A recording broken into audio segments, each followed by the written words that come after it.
So hello good evening everyone. इसका name is किरण कुहार और मैं हूं आपकी पेपर 2 यूजीसी नेट ज्योग्राफी की ट्रेनर।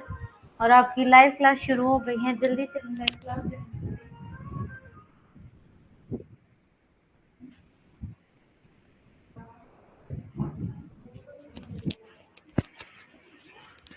जल्दी से लाइव क्लास ज्वाइन। और मेरे को एक बार बताओ कि आपको ऑडियो वीडियो आपको शो नहीं हो रही होगी मेरी, बट आपको जो स्क्रीन है वो दिख रही होगी। मेरे को एक बार कमेंट करके बताओ कि आपको ऑडियो वॉइस जो है मेरी वो क्लियर आ रही है या नहीं आ रही है।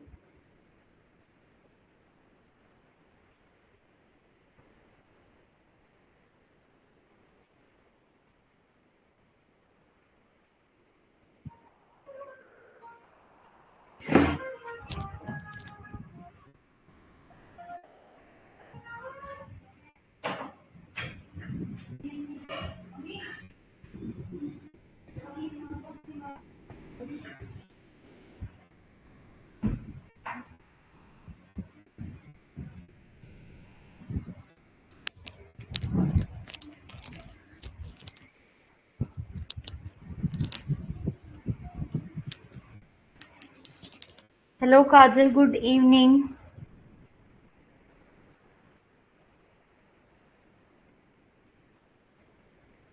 आज क्लास थोड़ा सा लेट हो गई क्योंकि जो हमारे पेपर 1 के जो फैकल्टी हैं प्रियंका मैम, उनकी क्लास का जो शेड्यूल है वो बाय मिस्टेक 8 बजे हो गया था। तो इसलिए क्लास को चलने में थोड़ा सा टाइम हो गया, थोड़ा सा लेट हो गए हम।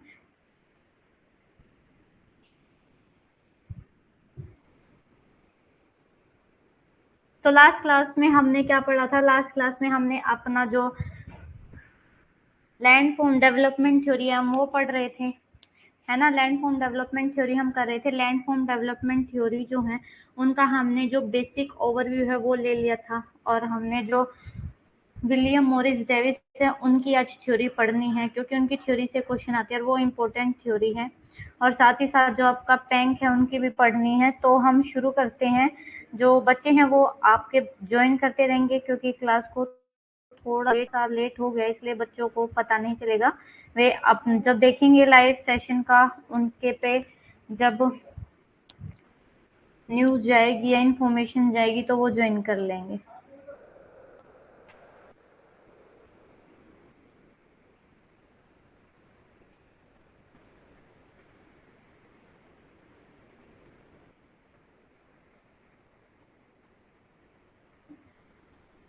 तो सबसे पहले हम मैंने आपको ऑलरेडी बताया हुआ है कि ये हमारा जो फिलर फॉर्म ऐप है, फिलर फॉर्म ऐप का आपका टेलीग्राम ग्रुप है, व्हाट्सएप ग्रुप है, इंस्टाग्राम चैनल है।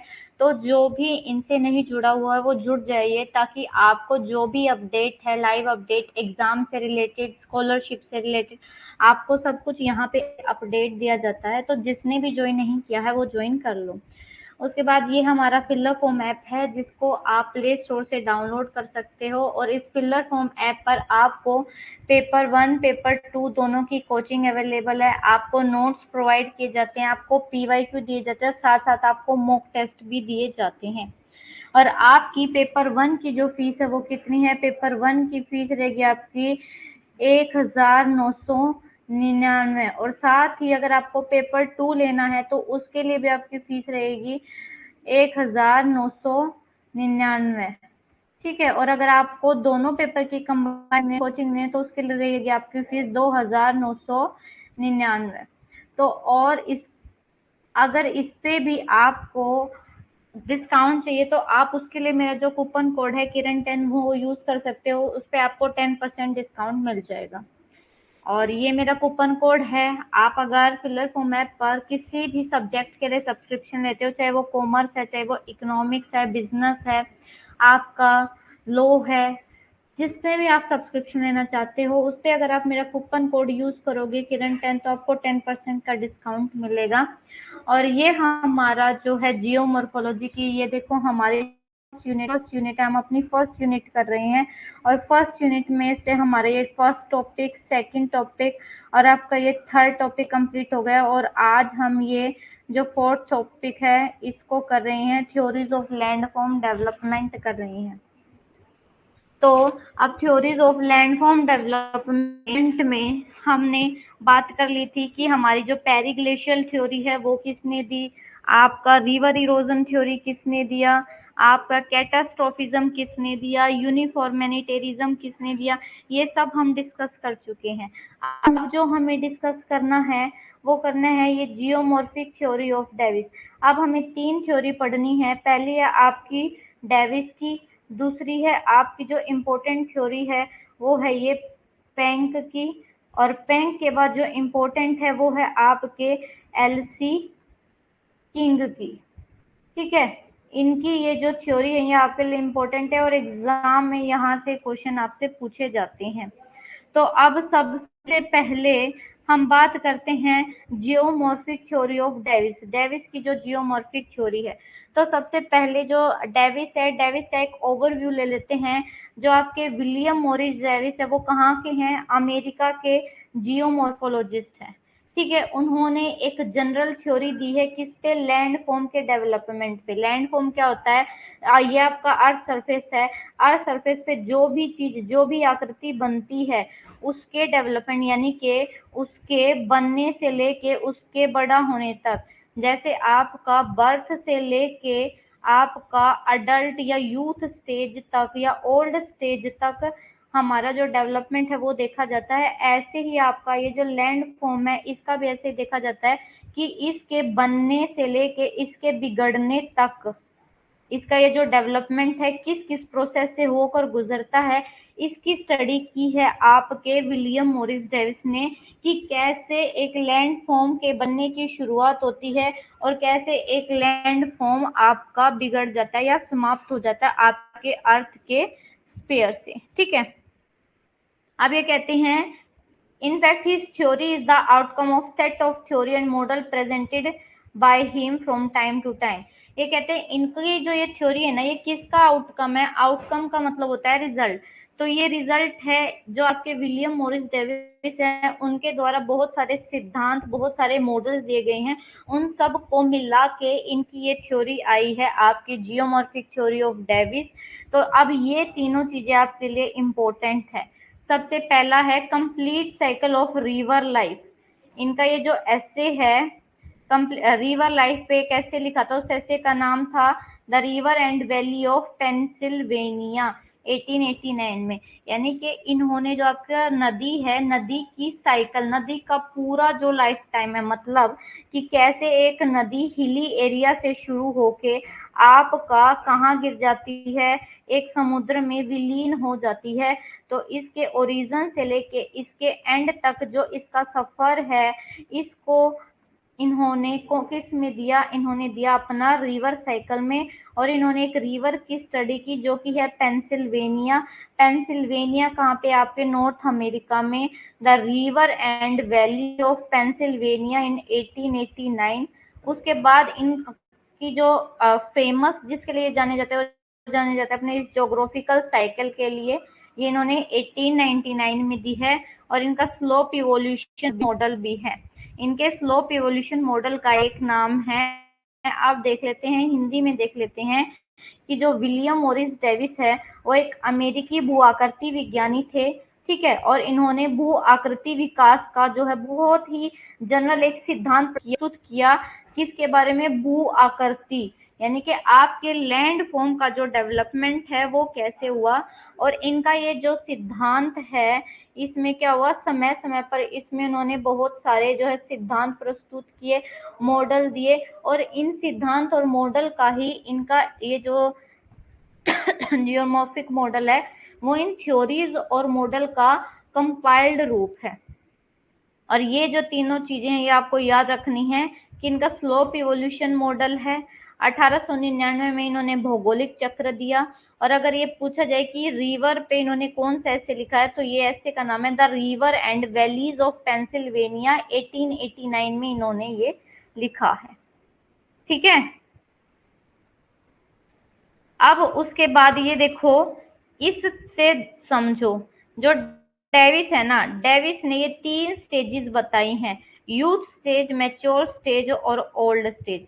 आपसे क्वेश्चन पूछा जाता है कि डेविस का ट्रायो किसको बोला जाता है, कमेंट करके बताओ मुझे कि डेविस का ट्रायो किसे बोला जाता है। डेविस ने अपना ट्रायो यानी कि तिगड़ी, डेविस की तिगड़ी किसको बोला जाता है। आप देखो इस डायग्राम से हमें क्या समझ में आ रहा है। डायग्राम से ये समझ में आ रहा है कि कैसे एक नदी अपने यूथ स्टेज से, ठीक है, यूथ स्टेज से, जहाँ पे बहुत पहाड़ी वाले एरिया से निकल के ये फिर प्लेन एरिया में एंटर करती है, और उसके बाद देखो इस एरिया को बिल्कुल किस में बदल देती है, इस एरिया को बिल्कुल ये बदल देती है एक प्लेन एरिया में। पहले ये वाला एरिया देखो जब ये अपनी यूथ स्टेज में थी, पहाड़ी वाला एरिया था, उसके बाद इसकी मैच्योर स्टेज आई, और मैच्योर स्टेज में बिल्कुल ये लास्ट में आ जाती है आपका ओल्ड स्टेज में। ओल्ड स्टेज में क्या करती है ये, ओल्ड स्टेज में रिवर आपका डिपोजिशन ज्यादा करती है, इरोजन कम करती है। ठीक है, ये अभी तीनों स्टेज समझेंगे कि यूथ स्टेज में क्या होता है, मैच्योर स्टेज में क्या होता है, और ओल्ड स्टेज में क्या होता है। अगर यहाँ तक किसी को भी कोई भी डाउट है तो वो पूछ सकता है। एक बार आपका,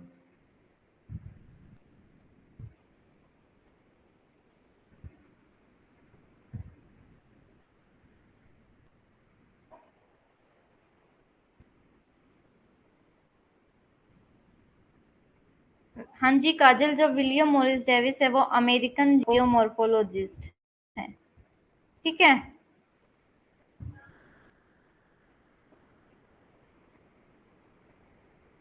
अब इसके बाद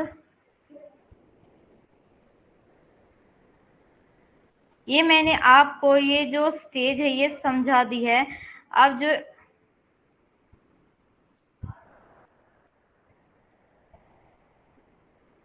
अब जो हमारे डेविस है, डेविस ने अपना ट्रायो किसको माना है, डेविस ने ट्रायो बोला है स्ट्रक्चर यानी कि आपका संरचना,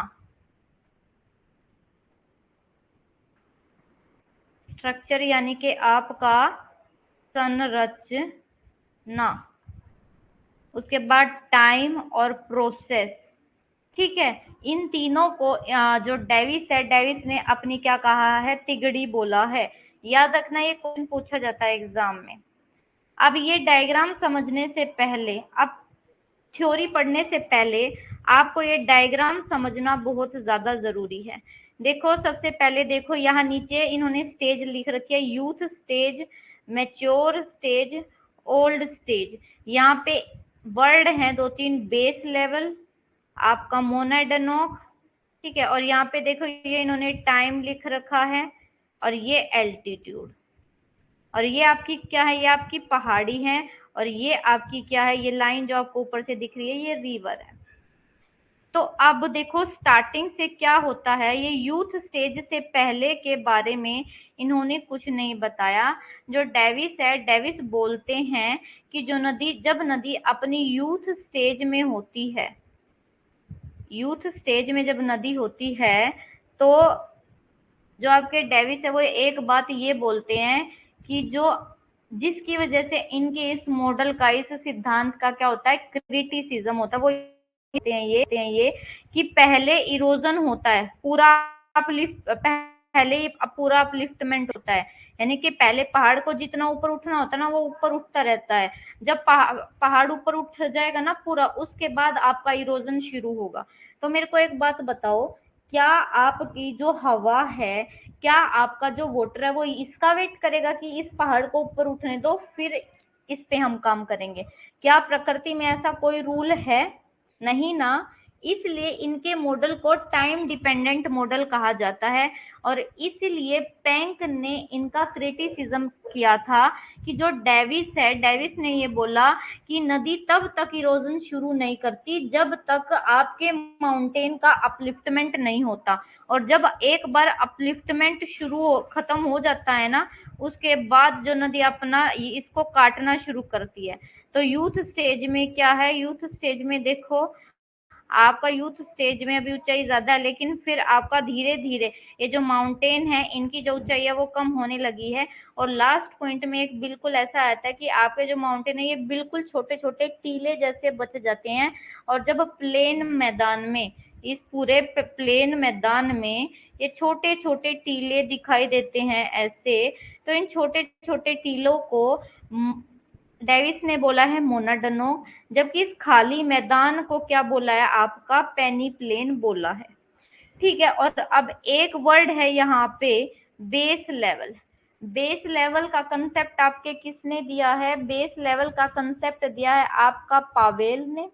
और बेस लेवल या आधार तल का कंसेप्ट क्या होता है कि एक सीमा होती है, एक अंतिम सीमा होती है, और इस अंतिम सीमा के बाद कोई भी नदी इरोजन नहीं कर पाती। यानी कि कोई भी रिवर अगर इरोजन करेगी तो वो यही तक करेगी, इसके बाद इरोजन किसी भी लैंडस्केप का नहीं हो सकता।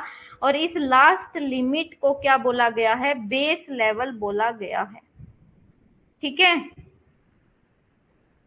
तो अब उससे पहले पढ़ लेते हैं इनके थोड़े से अजम्पशन और इनकी थ्योरी के बारे में और जान लेते हैं। ये मैंने आपको डायग्राम समझा दिया। अब ये क्या बोलते हैं कि इनकी जो ज्योग्राफिकल साइकिल है, इस geographical cycle has been defined in following manner.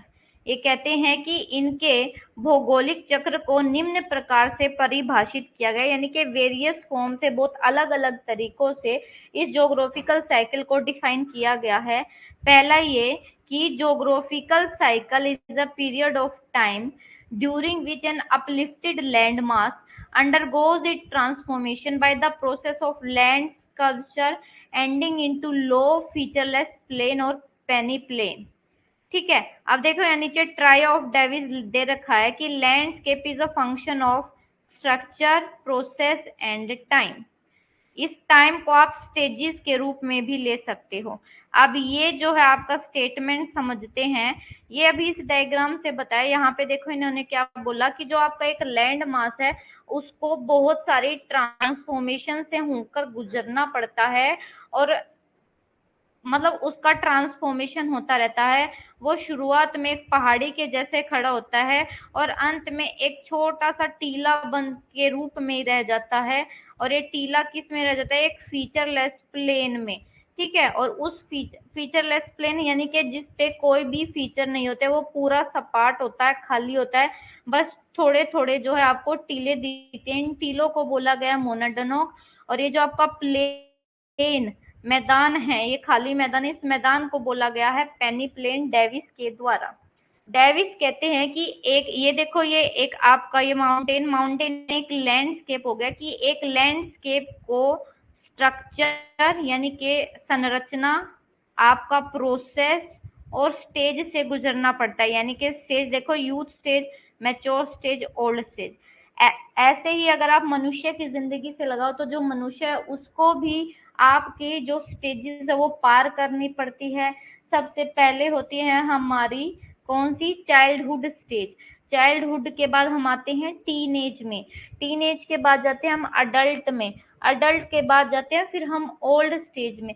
तो जैसे एक इंसान को अपने जन्म से लेके मृत्यु तक कई स्टेजेस पार करनी पड़ती हैं, ऐसे ही आपका जो ये नेचर होता है, इसमें जो लैंड फॉर्म होते हैं उनको भी स्टेजेस पार करनी होती है अपने ओरिजिन से लेके एंड तक। ये बोला है आपके डेविस ने। ठीक है, ये लिखा है, ये स्टेटमेंट आपके लिए बहुत ज्यादा इंपॉर्टेंट है। ट्रायो ऑफ डेविस याद कर लेना और ये याद कर लेना, हिंदी में भी देख लो कि जो भौगोलिक चक्र है वो समय की एक अवधि है जिसके दौरान क्या होता है कि एक ऊंचा जो भूभाग है भू मूर्तिकला की प्रक्रिया द्वारा अपने परिवर्तन से गुजरता है और अंत में किस में बदल जाता है? एक निम्न मैदान में, या फिर उस निम्न सुविधाहीन यानी कि फीचरलेस प्लेन को क्या बोला गया है? पेनी प्लेन बोला गया है। और अंत में क्या हो जाता है? ये समाप्त हो जाता है, ये पहाड़ क्या होता है? समाप्त हो जाता है, बिल्कुल छोटी सी पहाड़ी में बन जाता है। और डेविस की ये जो तिगड़ी है जो डेविस की संरचना, प्रक्रिया और समय, याद रखना ये आपसे पूछे जाते हैं। ठीक है, अब हमारी कुछ प्रीमाइसेस हैं जो आपका ये जो थ्योरी है ना, डेविस की ये जो थ्योरी है, इसको पढ़ने के लिए आपको कुछ प्रीमाइसिस की जरूरत पड़ती है। ठीक है,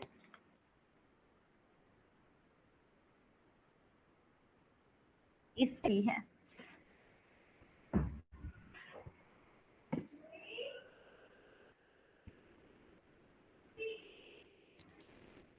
तो सबसे पहली जो प्रीमाइस है आपकी, प्रीमाइस क्या होती है?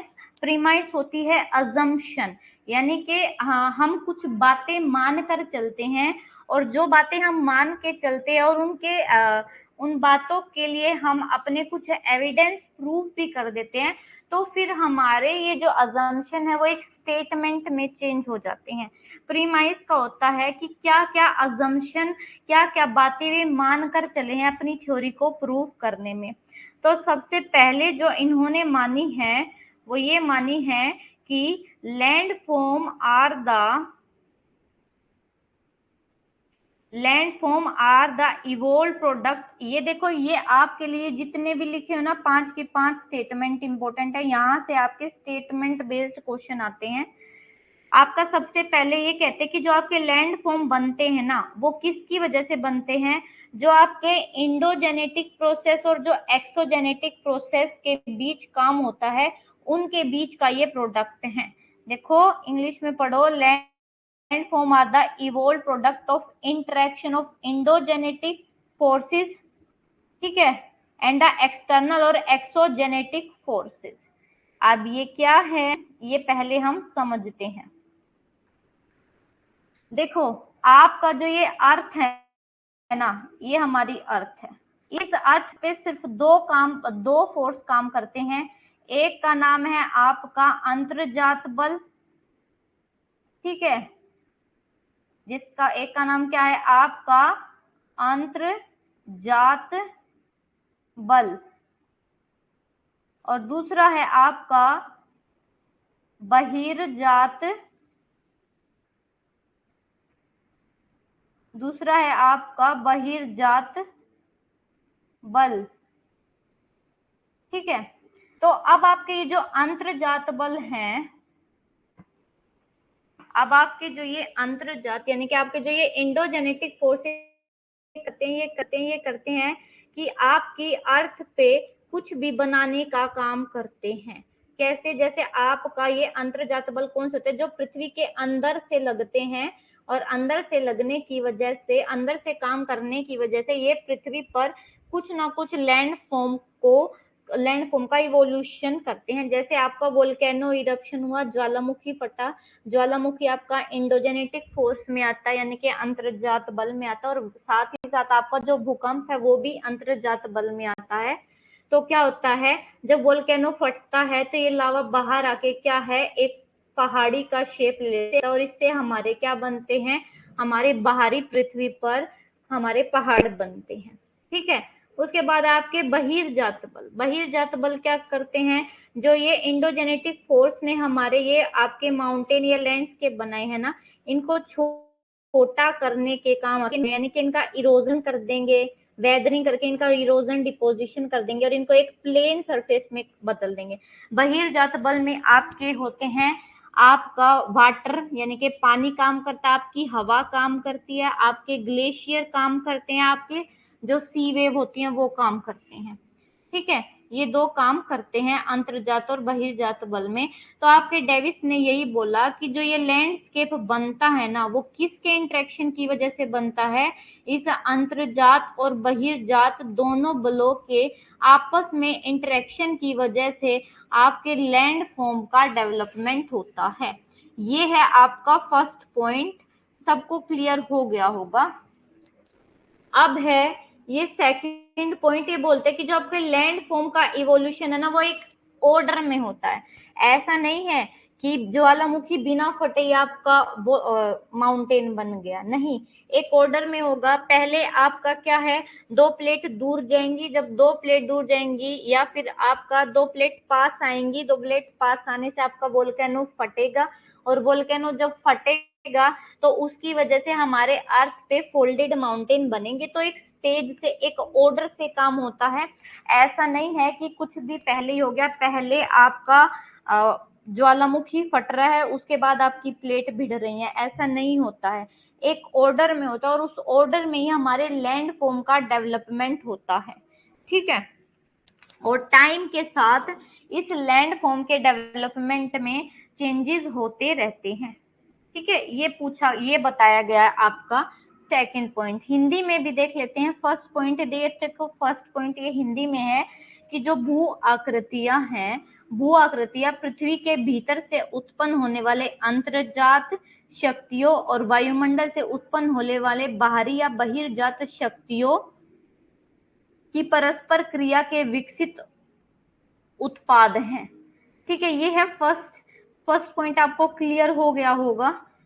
और उसके बाद अब है हम सेकंड पॉइंट पढ़ रहे हैं। सेकंड पॉइंट मैंने बता दिया कि हर एक चीज पृथ्वी पर ऑर्डर से होती है। जैसे अब हम एग्जांपल देख लेते हैं, आपका जो मनुष्य है, मनुष्य का पहले बर्थ होता है, पहले मनुष्य एक छोटा बच्चा होता है, छोटे बच्चे से वो एक बड़े बच्चे के रूप में चेंज होता है।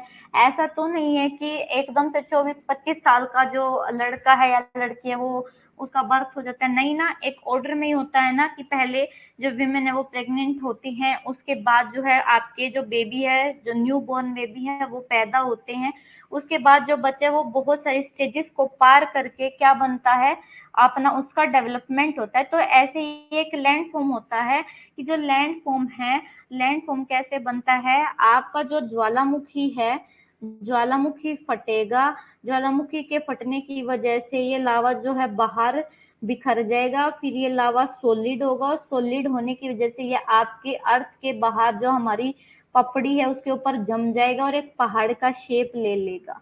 तो एक ऑर्डर में होता है और टाइम के साथ इसमें चेंजेस हमें देखने को मिलते हैं।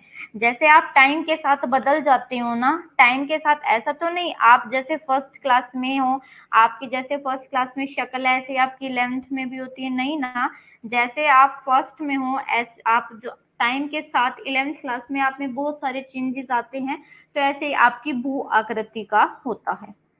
ठीक है, उसके बाद है ये कहते हैं कि stream erode their valley rapidly downward until the graded condition is achieved.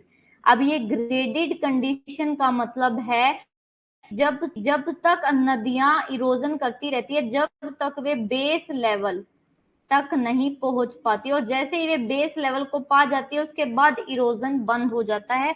कोई भी नदी बेस लेवल के बाद इरोजन नहीं कर सकती। हाईलाइट कर लेना पॉइंट में ये कि श्रेणीबद्ध स्थिति प्राप्त होने तक धाराएं अपनी घाटियों को तेजी से नीचे की ओर नष्ट करती है, लेकिन उसके बाद नहीं करती है।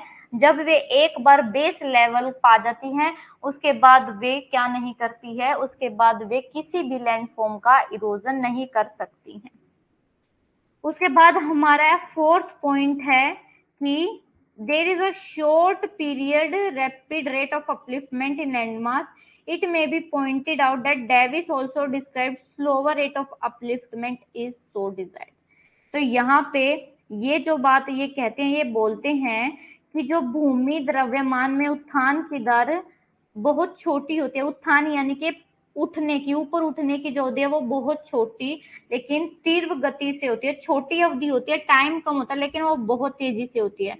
और ये बताया जाता है कि यदि वांछित हो तो डेविस ने उत्थान की धीमी दरों का भी वर्णन किया है। यानी कि इन्होंने बोला है कुल मिला के जो अपलिफ्टमेंट है वो तेजी से होता है बहुत ही छोटे पीरियड में। और नेक्स्ट जो है वो इनके थ्योरी का सबसे ज्यादा इंपॉर्टेंट पॉइंट है, इन्होंने बोला erosion does not start until the upliftment is completed. ये कहते हैं कि जब तक उत्थान पूरा नहीं हो जाता तब तक क्षरण प्रारंभ नहीं होता। यानी कि जो मैंने अभी बताई, इन्होंने बोला कि जब तक पहाड़ जितना वो ऊपर उठना चाहेगा उतना उठेगा, और जब फिर वो है ना बाहर वाले ये जब ऊपर उठ जाएगा ना, थक जाएगा ऊपर उठ के, फिर ये बोलेगा पहाड़ों को, या सॉरी पहाड़ों को नहीं, फिर पहाड़ बोलेगा आपके पानी को और हवा को कि भाई अब मेरी ऊंचाई बहुत हो गई है, अब तुम मुझे छोटा कर दो।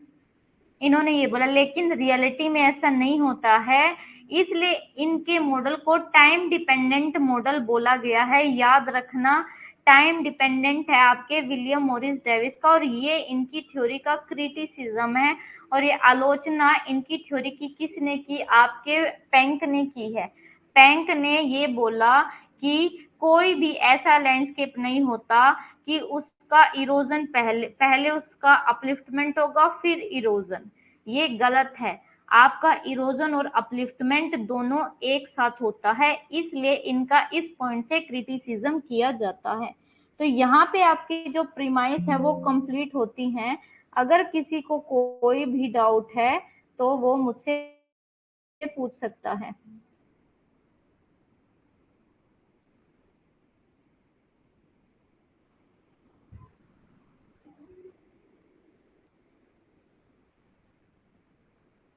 किसी को कोई डाउट यहाँ पे? नहीं सविता, कल क्लास नहीं हुई थी। गुड इवनिंग रुचि। यहाँ पे मुझे बताओ कि ये जो आपका आपको क्लियर हो गया? एक बार मेरे को बताओ कि ये जो पॉइंट मैंने आपको बताया ये आप लोगों को क्लियर हो गया या नहीं?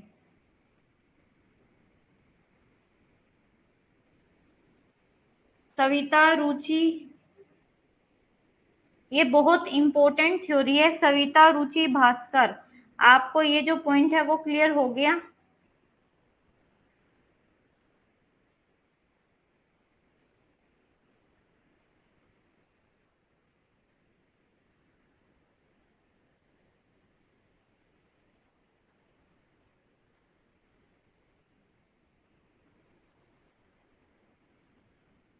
ये जो प्रीमाइस है आपको ये प्रीमाइस हो गए?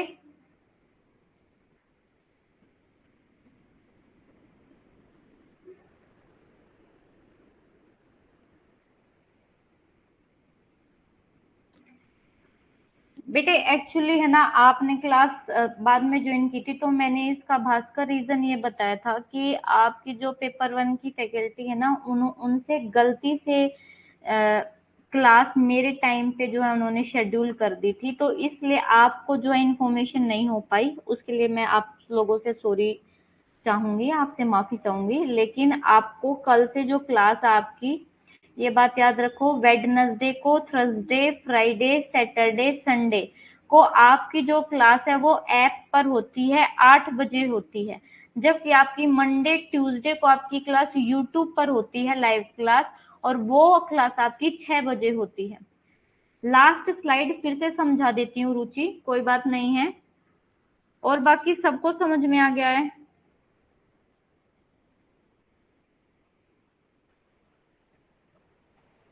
कल से आप जो क्लास है वो 8 बजे ही ज्वाइन करना, ओके?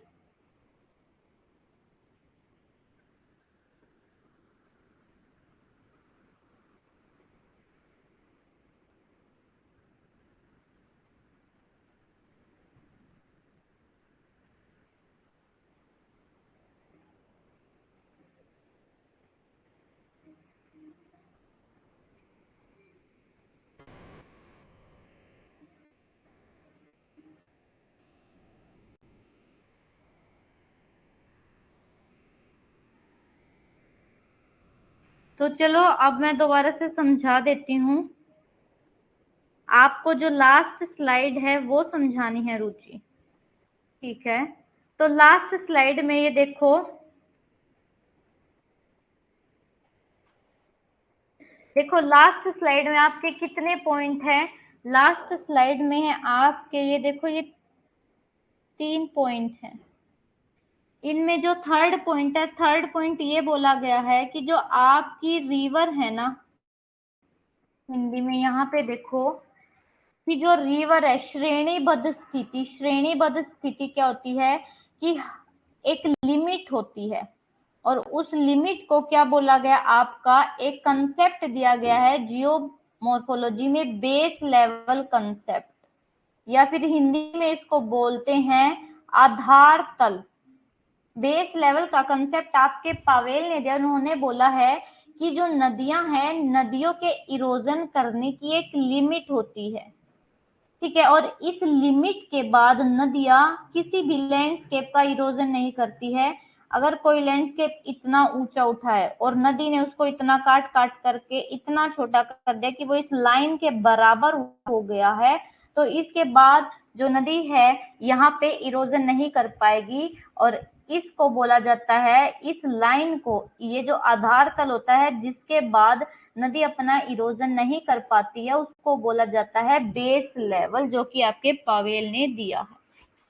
अब आपका ये जो फोर्थ पॉइंट है इसमें ये बोला गया है, फोर्थ फिफ्थ पॉइंट में ये बोला गया है, फोर्थ पॉइंट में ये बोला गया है कि जो आपका अपलिफ्ट अपलिफ्टमेंट यानी कि जो उत्थान होता है ना, वो बहुत तीव्र गति से होता है। देखो बहुत तीव्र होता है, लेकिन जो ड्यूरेशन होती है वो बहुत छोटी है। मान लो कि आपके 2 मिनट में ये 100 मीटर तक ऊपर उठ जाता है, इतनी तेज गति से अपलिफ्टमेंट होता है, उत्थान होता है। ठीक है, ये बोला, बस उसका जो टाइम पीरियड है वो छोटा होता है। और ये बोलते हैं, ये वाला जो आपके स्टेटमेंट है, ये वाले आपके लिए बहुत ही इंपॉर्टेंट है कि जब तक आपका ये जो माउंटेन है ये ऊपर उठ नहीं जाता, जब तक माउंटेन अपनी हाईएस्ट ऊंचाई नहीं पा लेता, तो तब तक इस माउंटेन पे कोई भी फोर्स यानी कि जो आपके बाह्य जात बल होते हैं वो इस पे काम नहीं करते हैं, इरोजन नहीं होता है। तो ये इनका क्रिटिसिज्म था। और इसी की वजह से जो आपके पैंक है, पैंक ने इनके मॉडल को बोला है टाइम डिपेंडेंट, और इनके मॉडल का क्या किया है, क्रिटिसिज्म। क्या आप मुझे एक बात बताओ कि आपका जो अभी आप जैसे माउंटेन देखते हो, क्या इस माउंटेन पे कोई हवा नहीं लगती है?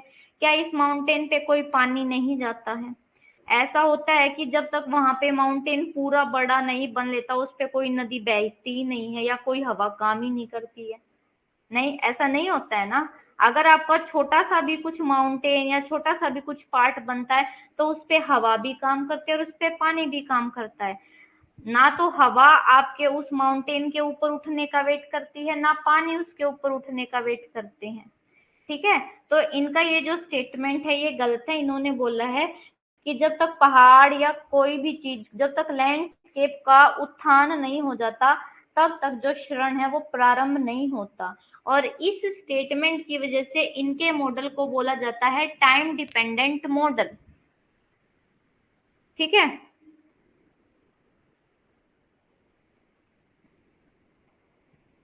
अब कुछ स्टेज हैं जो आपको समझनी है।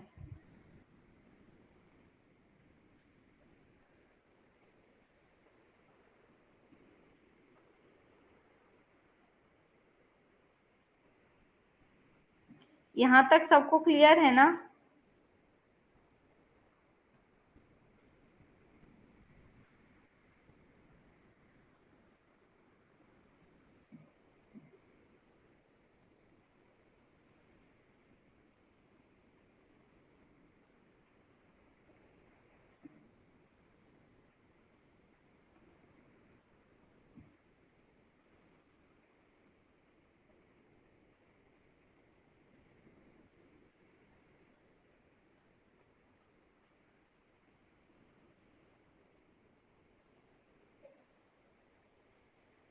जल्दी से मेरे को बताओ रुचि, क्या वो पॉइंट आपको क्लियर हो गया है?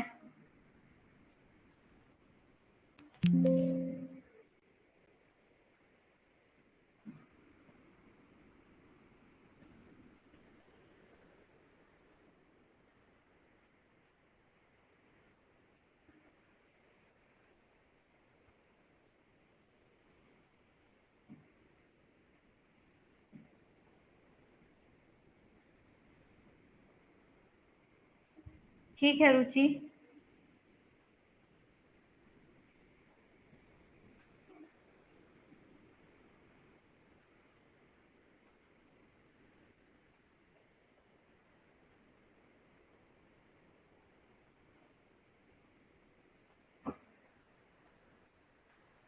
अब जो है हम यूथ स्टेज से शुरू करते हैं।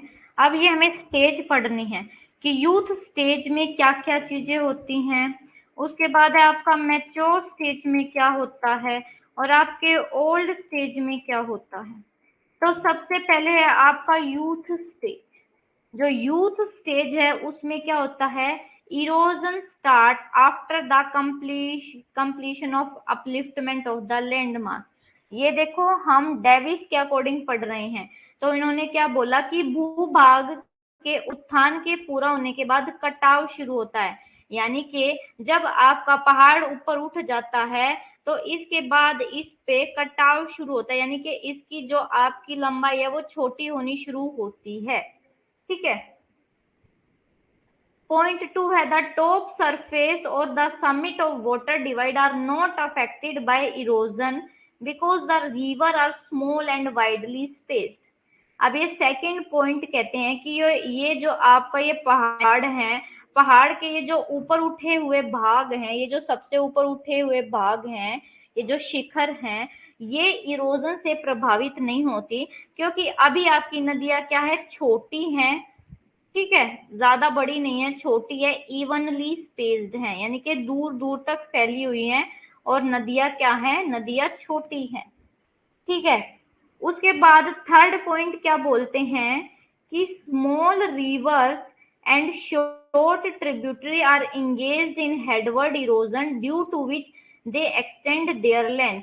देखो, जब हेडवर्ड इरोजन होता है, अब ये हेडवर्ड इरोजन क्या होता है, ये देखो, ये पहाड़ है, यहां से आपकी नदी बह रही है। हेडवर्ड इरोजन होता है जब नदी पीछे की तरफ, यानी कि इस माउंटेन को पीछे की तरफ काटती जाती है। तो एक पॉइंट पे जब ऐसे ये नदी इसको काट देगी तो आपका माउंटेन कैसा हो जाएगा, बिल्कुल ऐस ऐसा बन जाएगा। तो इसकी वजह से क्या हो जाता है, आपकी जो नदी की लंबाई है वो बढ़ जाती है, इतनी हो जाती है नदी में। पहले नदी की लंबाई देखो सिर्फ इतनी थी, लेकिन अब नदी की लंबाई इतनी हो गई है। तो कितना ज्यादा डिफरेंस हो जाता है। याद रखना, हेडवर्ड इरोजन से आपकी नदी की लंबाई बढ़ती है। देखो, छोटी नदियां और जो छोटी सहायक नदियां है वो ऊपरी कटाव में लगी हुई हैं, जिसके कारण ऊपरी कटाव यानी कि पीछे की तरफ जो है कटाव करती रहती हैं, हेडवर्ड इरोजन, उसकी वजह से इनकी जो नदियों की लंबाई है वो बढ़ जाती है। ठीक है, अब फोर्थ पॉइंट है, ये जो आपकी यूथ स्टेज है, यूथ स्टेज में आपका कौन कौन से फीचर बनते हैं। पोर्ट होल, पोर्ट होल कैसे बनते हैं, पोर्ट होल बनते हैं जैसे देखो, ये है आपका कोई पहाड़ है और ये आपका बेस है, यानी कि आधार तल है। इस पहाड़ पे से नदी जब ऐसे नीचे सीधा गिरेगी तो ये वर्टिकल इरोजन करेगी और यहाँ पे आपकी जो जमीन है, जमीन में गड्ढे कर देगी। ठीक है, गड्ढे कर देगी, इनको बोला जाता है पोर्ट होल या प्लंज पूल। और आपका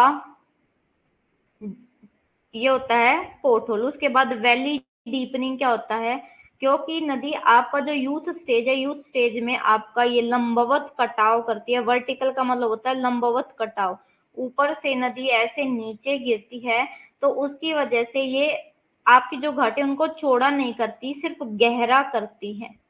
ठीक है, और स्टीप वैली होती है, यानी कि जो वैली की साइड होती है वो बहुत ही क्या होती है, स्टीप। आपने पहाड़ देखे ना, पहाड़ों पे बहुत खड़ा खड़ा ढलान होता है और कन्वेक्स शेप होती है। कैसी होती है कन्वेक्स शेप, ऐसी। ठीक है, ये जो होती है कन्वेक्स शेप। उसके बाद है rapid rate of vertical erosion and valley deepening, यानी कि वर्टिकल का भी मैंने बताया। वर्टिकल इरोजन क्या होता है, लंबवत जो इरोजन होता है, लंबवत इरोजन होता है, और वैली की जो गहराई होती है वो बढ़ती है, चौड़ाई नहीं बढ़ती है। ये याद रखना अपने यूथफुल स्टेज का। ठीक है, हिंदी में देख लो कि आपके गड्ढे खोदना, घाटी को गहरा करना, आपके वाटरफॉल बनते हैं, आपके जो खाई है उनकी शेप ऐसे कन्वेक्स हो जाती है, ऐसे। ठीक है, आपके वी शेप वैली बनते हैं, आपके गोर्ज बनते हैं और आपके कैनियन भी बनते हैं।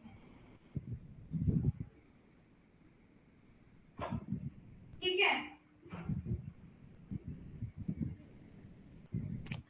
आपके इसमें वी शेप वैली, गोर्ज और कैनियन बनते हैं। और लास्ट पॉइंट बोला कि ये जो ऊर्ध्वाधर कटाव है, और ये क्या करता है, जो ऊर्ध्वाधर यानी कि आपका होता है वर्टिकल, लंबवत, लंबवत कटाव होता है। और जो घाटी है वो हमारी घाटी की गहराई बढ़ती है, चौड़ाई नहीं बढ़ती है, सिर्फ गहराई। पहले इतनी गहरी थी, अब इतनी गहरी हो जाएगी, फिर उसके बाद इतनी गहरी हो जाएगी। तो जो गहराई है वो बढ़ती है। देखो गहराई कितनी बढ़ गई है, ये ग्राफ देखो जो मैंने बताया, कितनी गहराई बढ़ रही है। यहां से यहां गहराई कितनी ज्यादा इंक्रीज हो रही है। तो ये होता है आपकी यूथ स्टेज।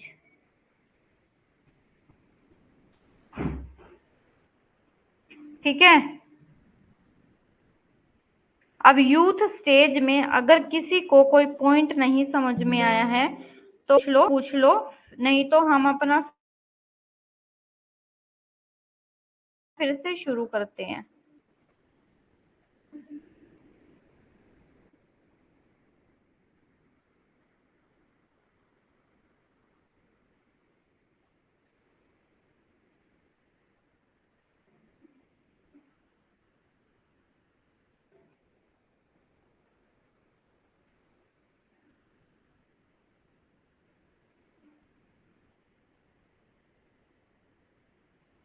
ठीक है।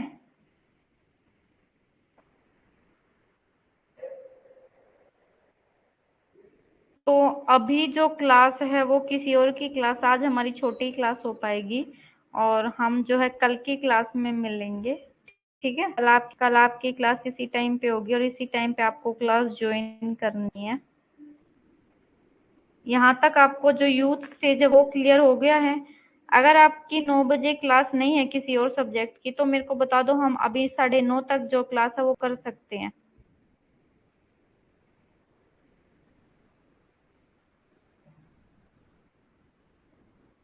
कोई बात नहीं अगर आप क्लास नहीं ले पाओगे, क्योंकि हमारी दूसरी क्लास का टाइम हो गया है ऐप पे, तो हम कल सबको 8 बजे क्लास ज्वाइन करनी है। ठीक है, सबको 8 बजे क्लास ज्वाइन करनी है। और अगर किसी को कोई भी डाउट है क्लास से रिलेटेड तो वो यहाँ पे जो है अपना डाउट लिख सकता है। हाँ काजल, मैं पीडीएफ अभी अपलोड कर दूंगी। बाकी ये टॉपिक कुछ हुआ ही नहीं, आज थोड़ा सा क्लास हो पाई है। अगर आप बोलते हो कि मैम हमारे पास टाइम है तो मैं आपको जो क्लास है वो आगे करवा सकती हूँ, क्योंकि मेरे को कोई इश्यू नहीं है आगे क्लास कराने में।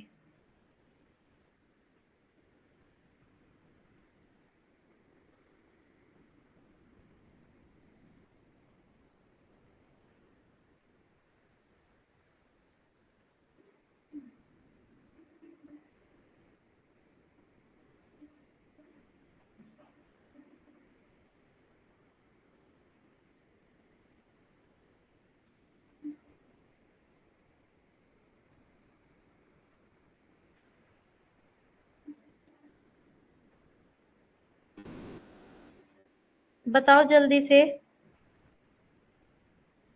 अगर आपके पास टाइम है तो हम ये जो थ्योरी है वो कंप्लीट कर लेते हैं।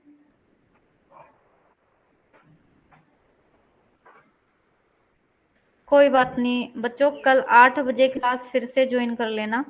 कल क्लास 8 बजे ही होगी। मैं अभी शेड्यूल जो है क्लास का वो डाल दूंगी और अनाउंसमेंट भी कर दूंगी ताकि कोई बच्चा मिस ना करे क्लास को।